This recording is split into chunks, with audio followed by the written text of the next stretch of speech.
Ascites problem. అంటే పొట్టలో నీళ్లు చేరుతూ ఉంటాయి. దాన్ని అసైటిస్ అంటారు. కారణాలు చాలా ఉంటాయి దానికి. మెయిన్ కారణం అయితే మాత్రం liver problem. Cirrhosis of liver ఇటువంటి రావడం, స్టేటోటిక్ లివర్ డిసీజ్ అని చెప్పి డిఫరెంట్ డిఫరెంట్ వస్తూ ఉంటాయి.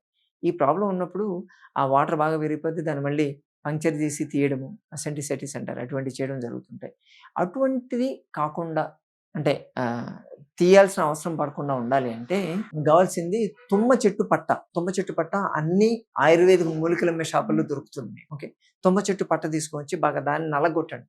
నలగొట్టేసి దాన్ని నీళ్ళలో వేసి సన్న మంట మీద వేడి చేయాలి. బాగా కషాయం లెక్క చేసుకోవాలి దాన్ని. కషాయం చేస్తే పాకంలాగా అవుతుంది. అది.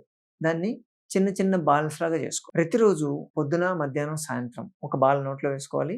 దాన్ని ఆవు మజ్జిగతో తీసుకోవాలి. గుర్తుపెట్టుకోండి, ఆవు మజ్జిగ. ప్యాకెట్ పాలు కాదు. ఆవు పాలు తెచ్చుకోండి. తప్పదు, మనకు ప్రాబ్లమ్ వచ్చినప్పుడు తెచ్చుకోవాల్సిందే. మా ఇంటి పక్కన దొరకకుంటే కాదు. ఆవు పాలు తెచ్చుకొని దాన్ని తోడుబెట్టుకొని దాన్ని చిలికినటువంటి మజ్జిగ. ఆవు మజ్జిగతో తీసుకోవాలి. పొద్దున, మధ్యాహ్నం, సాయంత్రం తీసుకుంటే మీకు పొట్టలో ఉన్నటువంటి వాటర్ డ్రైన్ అయిపోతూ ఉంటుంది. చేసి చూడండి. అది మరీ పెరిగితే హార్ట్‌కి డేంజర్.